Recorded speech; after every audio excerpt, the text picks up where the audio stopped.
बिस्मिल्लाहिर्रहमानिर्रहीम, अस्सलाम वालेकुम। मैं हूं दिशान अहमद सिद्दीकी। आप देख रहे हैं सबसे पहले पाकिस्तान। बिलाखिर इलेक्शन 2024 के जो होने हैं उसका हतमी फैसला हो गया।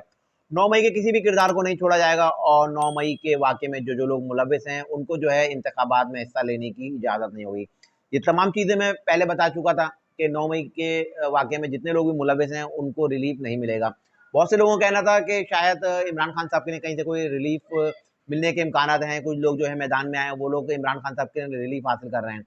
लेकिन ऐसा कुछ नहीं था। अगर आप मेरे पिछले व्लॉग्स उठा लें तो मैं तमाम अपने व्लॉग में यही बात कहता आया हूँ। जब इमरान खान साहब और इनके पाकिस्तान तहरीक इंसाफ के दीगर लोगों के कागज़ नामजदगी मंजूर हुए तो उस वक्त भी मैंने बात की कि स्क्रूटनी का अमल अभी इस वक्त बाकी है और जब स्क्रूटनी का अमल होगा तो उसमें पाकिस्तान तहरीक इंसाफ के वो तमाम नाम जो 9 मई के वाक़े में मुलविस हैं और ख़ास तौर पर जो इश्तिहारी हो चुके हैं, जिन लोगों के एनआईसी ब्लॉक्स हैं, क्योंकि जब जिसका शनाख्ती कार्ड ब्लॉक हो गया तो वो कराची का पाकिस्तान का शहरी नहीं है। तो ज़ाहिर सी बात है जिसकी शहरियत पाकिस्तान की नहीं है तो वो कैसे पाकिस्तानी इंतखाबात में हिस्सा ले सकता है। तो मैंने ये भी कहा था कि जिनके एनआईसी ब्लॉक्स हैं तो वो पाकिस्तान के शहरी नहीं है, तो उन लोगों के कागज़ात नामज़दगी भी मुस्तरद होंगे। तो मैं एक लिस्ट बता दूं जिसमें जो है जिन लोगों के कागज़ात नामज़दगी जो है मुस्तरद हुए हैं, तो बहुत एक बड़ी फहरिस्त। लेकिन पाकिस्तान तहरीक इंसाफ के मरकजी लोग जो है इसमें शामिल हैं जिनके कागज़ात नामज़दगी मुस्तरद किए गए हैं। इसमें सरफ़हरिस्त इमरान खान है, शाह महमूद कुरैशी हैं, ज़ैन कुरैशी हैं, शहरयार आफरीदी हैं, अली मोहम्मद खान है, हम्माद अज़हर हैं, परवेज़ इलाही हैं, मोनस इलाही हैं और उस्मान डार की वालदा हैं, उनकी अहलिया हैं उस्मान डार की, फ़हमीदा मिर्ज़ा हैं, ज़ुल्फ़िकार मिर्ज़ा हैं, ज़रताज गुल हैं, कासिम सूरी हैं, आमिरुल्लाह नियाज़ी हैं, आतिफ़ुल्लाह नियाज़ी हैं और इसके अलावा जमशेद चीमा है, मुसर्रत जमशेद चीमा है, अली मोहम्मद खान है, मुराद सईद हैं, यास्मीन राशिद हैं, खुर्रम खोसा हैं, नईम हैदर पंजोता हैं, असद कैसर, तैमूर ज़फ़र झगड़ा हैं, शहराम तुर्कई हैं, आयशा नज़ीर जट हैं और इनायत खटक हैं। जबकि 3 लोग ऐसे हैं पीटीआई के जिनके कागज़ात नामज़दगी मंजूर भी हुए हैं, जिनमें इब्रार उल हक हैं, चौधरी निसार हैं और उस्मान बुज़दार शामिल हैं। तो ये तो मैंने एक छोटी लिस्ट बताई है, लेकिन पाकिस्तान तहरीक इंसाफ के अक्सरियत में लोगों के जो है चारों सूबों से और वफाक से जो है उनके कागज़ात नामज़दगी जो है मुस्तरद हुए हैं। तो अब मैंने बताया था पहले ही कि 9 मई के वाक़े में जितने भी लोग मुलविस हैं, इन तमाम लोगों के कागज़ात नामज़दगी जो है मुस्तरद होंगे। अब ये जो कागज़ात नामज़दगी जो मुस्तरद हुए हैं और पाकिस्तान तहरीक इंसाफ को बिल्कुल माइनस कर दिया गया है।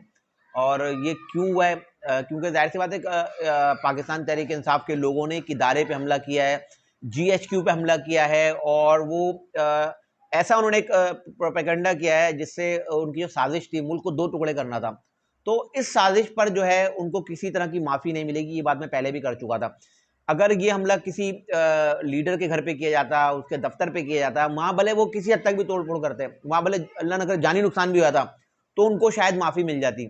लेकिन इदारों पे हमला मैंने पहले भी कहा था कि 9 मई के किसी वाक़े में जो लोग मुलविस हैं, किसी को भी जो माफ़ी नहीं मिलेगी।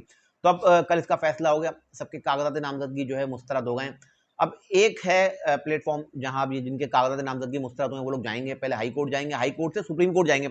लेकिन मुझे नहीं लगता कि सुप्रीम कोर्ट से भी इनको रिलीफ मिलेगा क्योंकि इन पे कांटा लग चुका है और ये कांटा ऐसा है कि अब ये 2024 के इलेक्शन से बाहर हो गए हैं।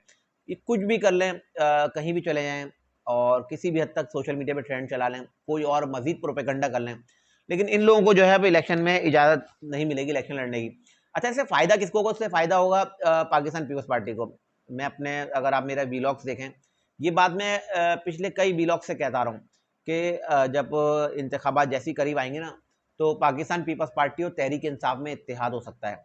और अब आप देखें, अगर मैं बात करूं मौज़म बट जो है एडवोकेट मौज़म बट जो पेशावर में जिन्होंने पटिशन दाखिल की थी ये इंट्रा पार्टी इलेक्शन पर और इंतखाबात को कलअदम करार देने के लिए ना कि जो अपना आरोस के खिलाफ, तो ये उन्होंने अभी एक बयान दिया और उन्होंने कहा कि बिलावल भुट्टो जरदारी और पीपल्स पार्टी और एएनपी हमसे आके बैठ के बात करें। और इसके अलावा बिलावल भी कह चुके हैं। तो अब पीपल्स पार्टी और पीटीआई करीब आते नजर आ रहे हैं। जो मौज़म बट ज़ाहिर सी बात है वो पीटीआई के अपने आप को तर्जुमान कहते हैं, लेकिन अब उनकी बात को इमरान खान तस्लीम करते हैं नहीं करते। लेकिन मैंने ये बात पहले बताई थी कि पीटीआई और पीपल्स पार्टी का इत्तेहाद होगा और बहरहाल अब इमरान खान साहब मानते भी नहीं है, तो अब तो उनको यही करना पड़ेगा क्योंकि कोई हल नहीं है। पीटीआई माइनस हो चुकी है और हो सकता है पाकिस्तान तहरीक इंसाफ, मैंने ये भी बताया था कि इलेक्शन का बाइकाट कर दे। अच्छा, बहुत से लोगों का कहना है ना पीपल्स पार्टी भी शायद बाइकाट करे, लेकिन पीपल्स पार्टी इंतखाबात का बाइकाट नहीं करेगी। पीपल्स पार्टी को तो बोनस मिलेगा क्योंकि एंटी नवाज जितना भी वोट है वो सारा पीपल्स पार्टी को मिलेगा, क्योंकि पीटीआई के लोगों को पता है कि अगर पीपल्स पार्टी की हुकूमत बनती है तो शायद हमें कुछ कहीं से कोई रिलीफ मिल जाए। लेकिन नून लीग की अगर हुकूमत आती है हमें कोई रिलीफ नहीं मिलेगा, क्योंकि बिलावल भुट्टो राय साहब के जो बयानात हैं उससे साफ अंदाजा हो रहा है कि वो चाहते हैं कि पाकिस्तान तहरीक इंसाफ के लोग उनके साथ आएँ और उनके साथ आके खड़े हों और उनको वोट दें, उनको कामयाब करें। और क्या, जब वो कामयाब होंगे तो ज़ाहिर सी बात है फिर वो हल्का हाथ रखा जाएगा, वो कहते हैं ना हौला हाथ रखना, तो इन पे फिर हौला हाथ रखा जाएगा। तो अब पाकिस्तान पीपल्स पार्टी की सबसे बड़ी बेनिफिशियरी होगी कि अब जो पीटीआई पे जो पाबंदी लगी है, और हो सकता है अगर पीटीआई अगर बाइकआउट भी करती है तो इनका सारा वोटर जो मुझे लगता है कि वो ज़ाहिर से इनको कहीं ना कहीं तो जाना है ना, और उनको एंटी नवाज जाना है, तो एंटी नवाज उनके खड़े हुए तो पीपल्स पार्टी, तो पीपल्स पार्टी को वो वोट देंगे। अच्छा, मैंने एक बात पहले ही बताई थी कि जब पीपल्स पार्टी और नून लीग जब आमने सामने इनके जो सख्त जुमलों का तबादला हुआ और खुल के सामने आया, तो मैंने उस वक्त ये बात की थी कि अब पीटीआई जो है मुकम्मल माइनस हो चुकी है, क्योंकि अगर पीटीआई अगर माइनस नहीं होती ना तो फिर ये लोग पीडीएम का हिस्सा होता है और ये लोग इत्तेहादी होते हैं, नून लीग, पीपल्स पार्टी, जेयूआई और दीगर जो सियासी जमातें जो उस वक्त पीटीआई के लिए तहरीक एतमाद लेके आई थी, तो तमाम लोग जो इत्तेहादी रहते हैं पाकिस्तान तहरीक इंसाफ के खिलाफ। अब पाकिस्तान तहरीक इंसाफ को माइनस कर दिया गया है, तो अब आपके सामने कि दोनों सामने और दोनों एक दूसरे का जो मुखालिफ वोट है वो लेना चाहते हैं। लेकिन पाकिस्तान पीपल्स पार्टी इस हद तक तो कामयाब हो जाएगी कि सिंध ले ले, लेकिन वफाक लेना पाकिस्तान पीपल्स पार्टी के लिए फिर भी मुश्किल होगा। हाँ, पंजाब की कुछ सीटें मिल जाएंगी पाकिस्तान पीपल्स पार्टी को, पाकिस्तान तहरीक इंसाफ के जो बाइकाट से या इन पे जो पाबंदी लगी है उसके बाद, लेकिन उस तरह कामयाबी हासिल नहीं करेगी कि वो मरकज़ में हुकूमत बना सके। तो हमारी बात जो हमने कहा था कि जो है इमरान खान साहब और पाकिस्तान तहरीक इंसाफ को माइनस कर दिया जाएगा, तो अब उनको माइनस कर दिया गया है और उन पे मुकम्मल कांटा लग चुका है, और ये इलेक्शन भी अपने वक्त पर होंगे, चाहे कितने भी रोड़े अटका लें, कुछ भी कर लें।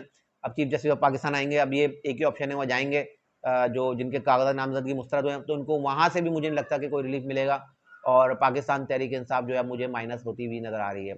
ये थी आज की कुछ खबरें जिसके साथ मैं हाजिर होता, इंशाल्लाह मजीद खबरों और नए तजज़िये के साथ फिर हाजिर हूँगा। तब तक के लिए याद दीजिए, अल्लाह हाफ़िज़।